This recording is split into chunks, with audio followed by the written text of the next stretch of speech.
بس بین کر دو, یہ بین کر دو, وہ بین کر دو, جو چیز سمجھ میں نہ آئے بس بین کر دو. Where are we headed? جو آئلینڈ نامی اس فلم کی خاصیت اس کے غیر روایتی موضوع کے علاوہ اس کی کہانی, اس کے کردار اور اس کی ڈائریکشن اور پروڈکشن تھی. اس فلم کی سب سے اسپیشل بات یہ ہے کہ یہ پہلی فلم تھی جو ایک اتنے بڑے فیسٹیول میں گئی.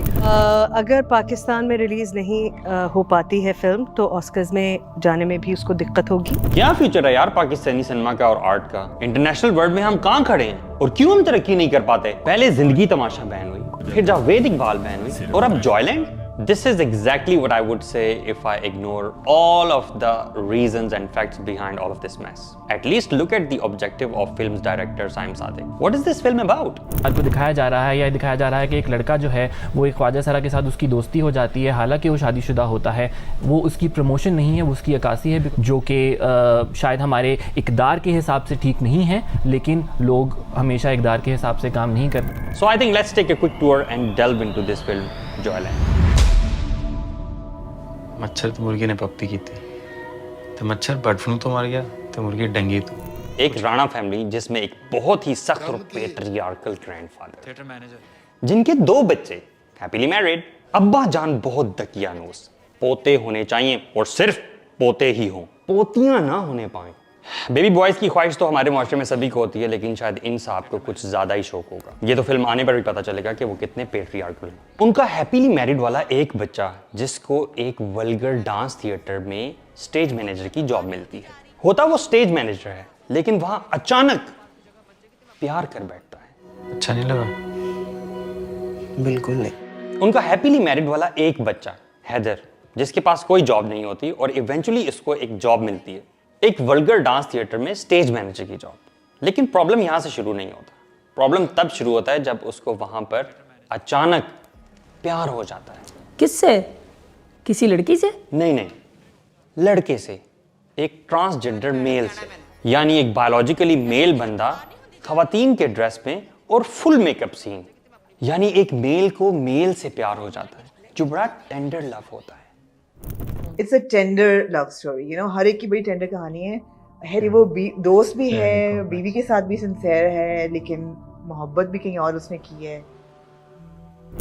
The second that you humanize it and you say کہ ہم ہاں وہی کر رہے ہیں جو لیکن ان کا مذاق نہیں اڑا رہے پہلی دفعہ. سو آپ کو مسئلہ ان کی ریپرزنٹیشن سے نہیں ہے, ان کی ریپرزنٹیشن سے نہیں ہے, صرف ان کی ریپرزنٹیشن ایک ہیومن طریقے سے کرنے میں ہے, تو یہ آپ کا مسئلہ ہے. آئی ایگری کہ خواجہ سرا کمیونٹی کو, بلکہ مجھے تو اس ورڈ سے اختلاف ہے. I am not talking about Khwaja Sara community because these are not biological males. I am talking about intersex people, کیونکہ یہ وہ لوگ ہوتے ہیں جو کسی بایولوجیکل ابنارمیلٹی کے ساتھ پیدا ہوتے ہیں, اور ان کی رسپیکٹ واقعتاً ہمارے معاشرے میں ضرور ہونی چاہیے. تو اگر آپ ان کی معاشرے میں اچھی پروجیکشن دکھانا چاہتے تھے تو why didn't you show them as somebody who is really respected in our society. ان کو آپ کوئی بزنس مین دکھا سکتے تھے, یا کوئی لینڈ لارڈ دکھا سکتے, اور may be a teacher in a university اور اے کالج, یا پھر اگر یہ سب بھی نہیں تو may be driver, barber and many other respectable professions. مطلب taking them back to the same theater جہاں پہ وہ ڈانس کر رہے ہیں, and a profession which is not really respected in our society. So you basically package the same thing beautifully.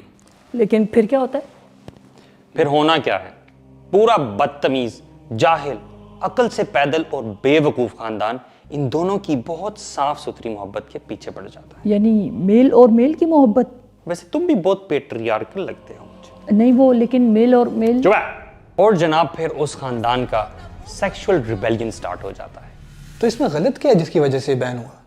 ایک لڑکے کو ایک ٹرانسجنڈر لڑکے سے پیار ہوا ہے, اور پیار ہونا تو جائز بات ہے, لیکن اتنی سی بات پہ اس کے گھر والے, اس کی بیوی تو اس کے پیچھے ہی پڑ گئے. بالکل صحیح. یہی تو وہ 2 غلط باتیں ہیں جن کی وجہ سے بین ہوا, اور 2 بہت بڑے گناہ اور جرم کے کاموں کو عام عوام کی آنکھوں میں دھول جھونک کر خوشنما بنا کر پیش کر دیا. یعنی شادی شدہ ہوتے ہوئے بھی شادی سے باہر کسی کے ساتھ ریلیشن شپ قائم کرنا, اور دوسرا وہ ریلیشن شپ بھی اپنے ہی جینڈر کے آدمی کے ساتھ قائم کرنا. ایک میل کا دوسرے ٹرانسجنڈر کے ساتھ دکھایا گیا ہے, جو کہ بذات خود ایک بایولوجیکل میل ہوتا ہے. ان دونوں گناہوں اور جرم کے کاموں کو گلوریفائی کیا, اچھا بنا کر پیش کیا, اور غلط دکھایا کس کو؟ اس کی بیوی کو, اس کے خاندان کو, آپ کو اور مجھے, اور ان تمام لوگوں کو جو کہ اس قوم لوط والے عمل کو ہماری آنے والی نسلوں میں نارملائز کرنے کے خلاف کھڑے ہو رہے ہیں. اور ایک اور سٹرینج پارٹ جو مجھے دیکھنے میں ملتا ہے ٹویٹر پہ and everywhere else is that people keep saying کہ آپ کا اسلام خطرے میں پڑ جاتا ہے. I want to tell you اسلام خطرے میں نہیں پڑ جاتا بلکہ آپ اور میں خطرے میں پڑ جاتے ہیں, because this is straight on war with Allah subhanahu wa ta'ala and his messenger. وہ رب جو کہ قیامت قائم کرے گا اور سب کو کٹہرے میں لا کر کھڑا کرے گا, اور پھر اس دن واضح ہو جائے گا کہ ہوموسیکشولیٹی نے اللہ سبحانہ تعالیٰ کی ذات کو کتنا غضبناک کیا. اللہ سبحانہ تعالیٰ has destroyed the people of Lut, جو کہ یہ عمل کیا کرتے تھے, with severest of punishments. پہلے ان کو ایک چیخ نے آ پکڑا اور پھر ان کی زمین کو اٹھا کر اللہ تعالیٰ نے الٹا کر کے دے مارا, اور پھر تھرڈ ان پر پتھروں کی شدید بارش برسائی گئی. This shows the anger of Allah subhanahu wa ta'ala on this matter of homosexuality. Exactly what this film Joyland promotes. So میں آپ لوگوں سے ایک سوال پوچھنا چاہتا ہوں. Are you guys still in favor of this film کہ اس کو ریلیز کیا جائے, which puts us in war with Allah subhanahu wa ta'ala? Would you still want to release this film Joyland which promotes homosexuality? Are you with Allah or Shaitan?